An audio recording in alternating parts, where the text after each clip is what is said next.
আমাদের মাননীয় হুমায়ুন কবির মহাশয় কি বলছেন, তারপরে আমি কয়েকটি কথা বলবো ইনশাআল্লাহ।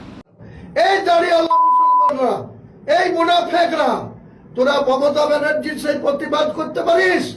হারামখোররা, হারামখোর মুসলমান, মমতা ব্যানার্জির চটি চাটা মুসলমান, এই মুসলমানদের মোকাবেলা করার জন্য হুমায়ুন কবির প্রস্তুত আছে।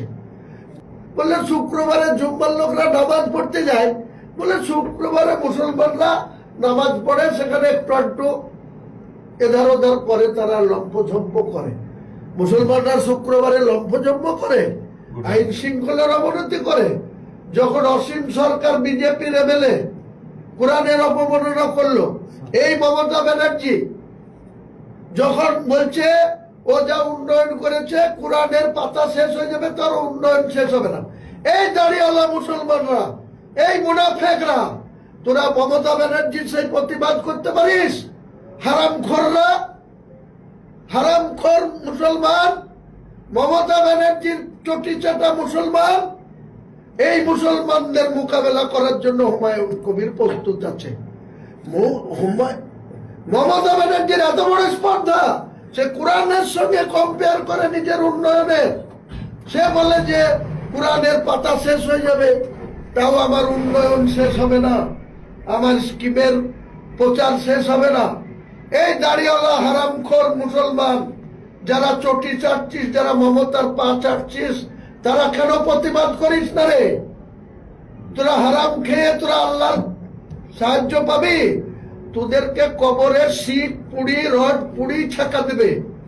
তোদের ক্ষমতা নাই, তোরা নিজেরা বাঁচিস। দাড়ি তুলেই মুসলমান হয় না, হারাম খেয়ে বেড়াচ্ছিস আর হুমায়ুন কবিরের পিছনে লাগছিস। চোটা মেয়ে পার হ, যে কটা দাড়িওয়ালা আমার বিরুদ্ধে বলেছিস, তোদের ওই দাড়ি ধরে তোদের জ্যান্ত পুঁতবো, আমি পুঁতবো, তোরা যত এফআইআর পারিস কর। মাননীয় হুমায়ুন কবির মহাশয়, আপনাকে বিশেষভাবে উদ্দেশ্য করে আমি কয়েকটি কথা বলছি। আমরা বাংলাবাসী, আমরা বাংলার মুসলমান, হিন্দু মুসলমান, জৈন খ্রিস্টান, সবাই আমরা মিলিতভাবে আমরা বাংলায় বসবাস করি। আমরা কেউ কারো শত্রু নই। আপনি বাবরি মসজিদের শিলান্যাস করেছেন, সেই বিষয় নিয়ে বিভিন্ন ওলামায়ে কেরাম, বিভিন্ন নেতা নেত্রী, রাজনৈতিক এবং ধর্মীয় বিভিন্ন পণ্ডিতগণ তাদের নিজস্ব মতামত প্রদান করেছেন। কেউ আপনার পক্ষে বলেছেন, কেউ আপনার বিপক্ষে বলেছেন। সেটা মানুষ বলতেই পারে। আপনার যেমন অযোধ্যা থেকে টেনে নিয়ে এসে মুর্শিদাবাদে বাবরি মসজিদ তৈরি করার অধিকার আছে বলে আপনি বলছেন যে মসজিদ তৈরি করতেই পারে। মন্দির যেমন মমতা ব্যানার্জি মাননীয় মুখ্যমন্ত্রী, তিনি যেমনভাবে মন্দির তৈরি করেছেন, আপনিও বলছেন যে আমিও ওইভাবে মসজিদ তৈরি করব। কিন্তু আলেম ওলামাদের যে ভাষাতে আপনি গালিগালাজ করেছেন, আপনার চরিত্র মানুষ যেটা দেখছে, আপনি শুরু থেকেই যে মস্তানি মনোভাব নিয়ে কথা বলছেন, যে আপনার সঙ্গে সহমত পোষণ করবে না, আপনার বিরুদ্ধে কোনো মন্তব্য করে দিবে, আপনি তাকেই মারবো, ধরবো, কাটবো, দাড়ি ধরে টানবো, তাকে পুঁতে দিব, মাটি খুঁড়ে পুঁতে দিব। এখন বলছেন যে আমি যদি বাবরি মসজিদ তৈরি করতে না পারি, তাহলে যে সমস্ত দাড়িওয়ালা মুনাফেক, কাফের, মুসলমান এবং মৌলবি মাওলানা আলেম ওলামা যারা আপনার বিরুদ্ধে কথা বলেছে, তাদেরকে আপনি 100 কবর দিবেন। এই কবর দেওয়ার জন্যই আপনি এই মসজিদটা যে তৈরি করার সিদ্ধান্ত নিয়েছিলেন, এবং আমরা তখন থেকেই বুঝতে পেরেছিলাম এটা বাবরি মসজিদ হবে না, এটা হবে একটা কবরস্থান। তো এই কবরস্থানটা আমরা যেটা ভাবছিলাম যে হিন্দু মুসলিম একটা দাঙ্গা সৃষ্টি হবে, এবং এই দাঙ্গাকে কেন্দ্র করে যে সমস্ত মুসলমানরা মারা যাবে তাদেরকে ওই বাবরি মসজিদের জায়গাতে পোঁতা হবে। কিন্তু এখন আপনার বিজেপির সঙ্গে 1000 কোটি টাকা নেওয়ার যে ভিডিও ভাইরাল হয়ে গেল, তখন থেকে আপনি সুর পাল্টে দিয়ে আপনি মুসলমান আলেম ওলামা এবং মুসলমান নেতা নেত্রী তাদেরই বিরুদ্ধে আপনি কথা বলছেন। এখন আপনি বলছেন যে সমস্ত আলেম ওলামা এবং সাধারণ মুসলিমরা এবং মুসলিম নেতা নেত্রীরা যারা আপনার বিরুদ্ধে কথা বলেছে তাদের আপনি ওখানে কবর দিবেন।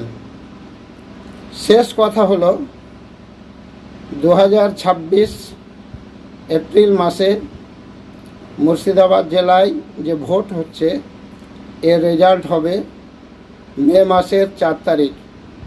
এই মে মাসের 4 তারিখেই আমরা বুঝতে পারবো যে ওই বাবরি মসজিদের জায়গাতে আলেম ওলামাদের কবর হবে না হুমায়ুন কবিরের কবর দিবে মুসলমানরা।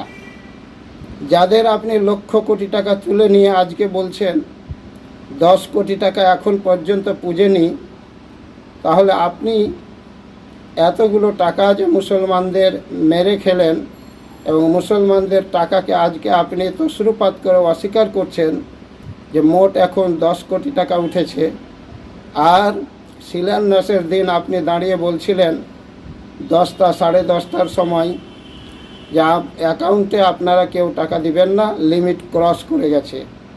তাহলে লিমিট ক্রস করতে গেলে কতটি টাকা লাগে, এবং তারপরেও 3 মাস ধরে যে আপনি টাকা তুললেন সমস্ত টাকা মিলিয়ে এখন যে পর্যন্ত আপনার টাকা 10 কোটি টাকা পুরল না, 10 কোটি টাকা পুজলো না, জুটলো না, তো এর হিসাব কিন্তু মুর্শিদাবাদের লোক আপনার কাছে নিবে।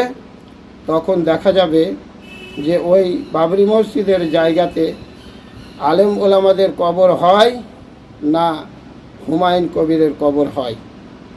তো দেখা যাক নির্বাচনের পরে 4 মে রেজাল্ট কি দাঁড়াচ্ছে, সেদিকে আমরা তাকিয়ে আছি। এবং সমস্ত মুসলমানদের কাছে শেষ আবেদন যে আপনারা এই রকম একটা বেঈমান লোক যে অশালীন ভাষায় আলেম ওলামাদের কথা বলতে পারে, অশালীন ভাষায় মুসলমানদের কথা বলতে পারে, তাদের দাড়ি টুপি নিয়ে কথা বলতে পারে, তাদের দাড়ি টানবো, তাদের দাড়ি ধরে পুঁতে দিব, এই কথাগুলো যারা বলতে পারে, এই রকম একটা বেঈমান যার মধ্যে ঈমান আমান কিছু আছে বলে মনে হয় না, এর যতগুলো প্রার্থী আছে সমস্ত মুসলমান ভাইদের কাছে আমার এতটুকু আবেদন যে আপনারা এই রকম ভোট কাটুয়া বিজেপির সুবিধাকারী প্রার্থীগুলোকে কেউ ভোট দিবেন না।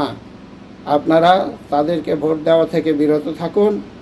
বাকি আপনার জ্ঞান বুদ্ধি অনুযায়ী আপনার কল্যাণে আপনি ভোট প্রয়োগ করবেন। আসসালামু আলাইকুম।